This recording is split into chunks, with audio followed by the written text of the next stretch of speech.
Павлодар облысы Баянауыл ауданы Баянауыл ауылы Шәкен Айманов атындағы жалпы орта білім беру мектеп-интернаты. Досмағамбетова Салтанат Сейтжановна. Заманауи басшы табыс формуласы. Қазақстан Республикасының егеменді ел болуы жас ұрпақтың жан-жақты дамуын, дүниежүзілік алдыңғы қатардағы ақыл ой мен тәжірибені өскелең өмір талабына жеткізуін, халқымыздың көп жылдар бойы тұншығып келген тілін, мәдениетін, тәлім-тәрбиесін жаңартуды талап етеді. Жаңартулар қазіргі мектепте кезең-кезеңмен енгізілуде. Осыған орай, мектептің басшысына артылар жауапкершілік көбейіп, атқаратын жұмысы да жаңашылдық сипатта болуы табиғи заңдылық. Бұл жаңашылдық сипатын бірегейі табысқа жету, яғни заманауи басшы табысты болуы шарт. Табыс формуласы деген түсінікті анықтау үшін осы екі сөздің байланысын сырттан қарағанда байқау мүмкін емес сияқты. Формула нақты алгоритм арқылы заңдылығы байқалатын іс-әрекеттер жасау, ал табыс деген мағына сезім, адамның ішкі дүниесін сезінетін, өз-өзімен келісу, жете алмай тұрған қадамға жету деп түсінуге болады. Кәсіби мамандығым педагог. Қазіргі замандағы болашағымызды қалыптастыратын мамандықтың бірі. Мектеп директоры, ол да педагог, жетекші, басшы. Нарық заманда адамдарды, топтар мен ұйымдарды басқару үшін басқарушыларға көп талап қойылады. Бұл талаптарды орындау екінің бірінің қолынан келе бермейтіні айдан анық. Сонымен, басшы дегеніміз кім? Қазіргі заман басшысы қандай болу керек? Университет бітірген соң мектепте химия пәнін мұғалім болып жұмыс істедім. Осы кезден бастап мені мына сұрақтар мазалап толғандыратын болды. Мұғалім ретінде табысты болу үшін не істеу керек? Оқытып жатқан оқушыларыма сабақ беру үрдісін қалай қызықты жасауға болады? Бұл сұрақтарға жауап іздеу барысында сабақ беріп жатқан пәннің ғылымилығына терең мән қойып, әдістемелік ізденістерді негізге ала отырып, өз мамандығымның шебері болуға тырыстым. Осы кезден бастап мен оқушыларға көшбасшы ретінде олардың өздігінен білім алуына және ізденуіне жағдайлар жасай бастадым. Мұғалім ретіндегі табыстылығым оқушының оқуда, ғылымда, өмірдегі жетістіктерімен табыстылығымен өлшенуде. Мен үшін ең жоғары басым болғаны өз пәнін жақсы меңгерген, оқушылардың интеллектуалдық, шығармашылық потенциалын білетін, іскерлік қарым-қатынас орната алатын, үнемі жаңашылдыққа ұмтылатын, өз оқушыларына табысты болуға көмектесетін маман екендігім.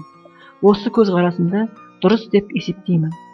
Бірнеше жылдар өткен соң білім бөлімінің әдіскері, одан кейін директордың оқу тәрбие жөніндегі орынбасары болып жұмыс жасадым. Осы кезде кәсіби табыс туралы түсінігім күнделікті өмірге сай келмей түспеншілік пайда болды. Педагог мамандардың көбі жасы мен тәжірибесі менен үлкен болғандықтан, берілген кеңестерді қабылдамай, өз іс тәжірибелерінде қолданбай мәселе туындады. Уақыт өте келе методист жетекші ретінде табысты болу үшін білімім аз екендігін түсіндім. Сол себептен психологиялық деректерді, басқарудың теориясы мен әдістемесін ашуда білімін жетілдіруге көп көңіл бөлдім. Әріптестердің сабақтарына қатысып, олардың кәсіби мүмкіндіктерін зерттей бастадым. Әдіскер ретінде мұғалімдердің кәсіби құзыреттілігін дамытуға жауапты басшының ең бірінші қадамы әріптестердің жұмысына мүдделі бақылауда немқұрайлы қарамай, шынайы көмек көрсету болды.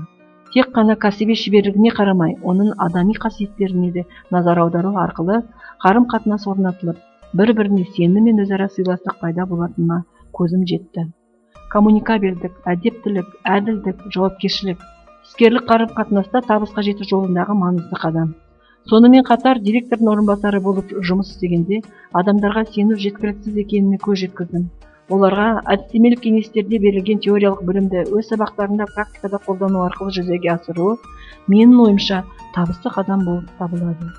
Өз әдістемелік жұмысымнан алған оң әсерім мектеп ұстазының оқушыларды бірнеше жыл қатарынан олимпиадаға дайындағаны үшін облыс әкімінің қолынан автокөлік алғаны болды. Осы кезде ұжым болып әріптесіміздің жетістігіне қуана отырып, алда қойған мақсатқа жету, мұғалімнің табысты болуына үлесінің болғаны мені қуантты. Қазіргі кезеңдегі тәжірибем менің директор ретіндегі бүгінгі күні қандай табыстарға жетуіме нендей мүмкіндік берді деген сұрақ туындады. 2014 жылдан бастап мектеп-интернатының директор ретінде қалыптастым ба? Негізі жұмысымдағы басым бағдар қандай? Мен үшін қазіргі табысқа жетудің басымдығы қандай? Ең бастысы, мектеп басқаруда маған өз педагогикалық қызметімнен жинақталған тәжірибем көмектесуде. Сол кездегі мұғалім ретіндегі сабақты басқару, әдіскер ретінде мұғалімдердің кәсіби құзыреттілігін дамыту, осының барлығы маған басшы ретінде үлкен көмек беруде. Ең алдымен басқаларға көмектесу үшін өзімді танып білу, өзімнің ішкі дүниемді қалыптастыру мен дамыту, өзімнің педагогикалық тәжірибем, кәсіби ізденістерім, білікті маман ретінде өзімді сезінуім, осының барлығы қазіргі кезде табысты басшы болуыма көмектесуде. Директор қызметін атқарып жүргеніме 3-ақ жыл болса да, жұмыста басшы ретінде табысты басшы болудың негіздерін өзіме белгілеп қойдым. Ең бастысы, жұмыстың қыр-сырын меңгеруде еңбек жолының барлық сатыларынан өту. Келесі түсінігім бойынша, заманауи мектептің басшысы стратег, менеджер. Менеджер өз жетекшілігінде істейтін әртүрлі мамандық қызметкерлерінің басын қосады. Заманауи менеджерлердің басты мақсаты әрбір қызметкердің нақты жақтары мен кәсіби білімін ұштастырып, жұмысты табысты ету болып табылады. Ал оның негізгі міндеті болып, қызметкерлер ортасында көшбасшы болу. Кез келген менеджерге қойылатын басты талап адамдарды басқара білу қабілеттілігінің болуы. Осыдан менеджерліктің білім мен қабілеттілікті ұштастыру қажет ететін мамандық екенін байқауға болады. Сонымен бірге, менеджердің өзінше жеке жетекшілік ету стилі болуы тиіс. Ол стиль, оның сол ұйымдағы орнын анықтайды десек қателеспейміз. Жетекшіліктің стилінде менеджердің ішкі мәдениеті, білімі, тәжірибесі көрініс табады. Жетекшілік стилі ұжымның психологиялық климатына елеулі әсер етеді. Стиль жетекшінің жеке тұлғасымен тығыз байланысты, тіпті оны кей кезде басқарушылық қызметтің жазуы деп атауға болады. Қорытындылай келсек, қазіргі заман басшысы қандай болу керек дегенде, біз ол заманына сай жанашыл, еңбекқор, креативті, өз ұжымын әр іске жұмылдыра отырып жемісті де жемісті, нәтижелі іс көрсететін басқарушы болуы тиіс деймін. Ең бастысы, оны қызметінің пайда мен еңбекке негізделуіне деп ойлаймын. Заманауи басшының бейнесі дайын болғанымен, мұның барлығы әлі де жеткіліксіз. Егер де директор мектептің миссиясын түсінбесе, алдағы уақыттағы мақсатын көздемесе, нәтижені жоспарлап, көшбасшылық қасиеттері және сеніп тапсырылған ұжымы үшін жауапкершілігі болмаса, басшының заманауилық келбетке жетуі күмәнді. Бұл қабілеттердің барлығы негізін тек директордың табысты болуына әсер етеді және болашақта өзінің пікірлес әріптестерін табуға мүмкіндік береді. Осының арқасында заманауи басшының біліктілігінің шеберлігі осылай анықталады. Біздің мектепте бүгінгі күні шығармашыл педагогикалық ұжым қалыптасты. Мектепте шығармашыл, құдіретті, жанашыл, құлшынысы жоғары педагогикалық ұжым мен жан-жақты оқушылар бар екендігі мені қуантады.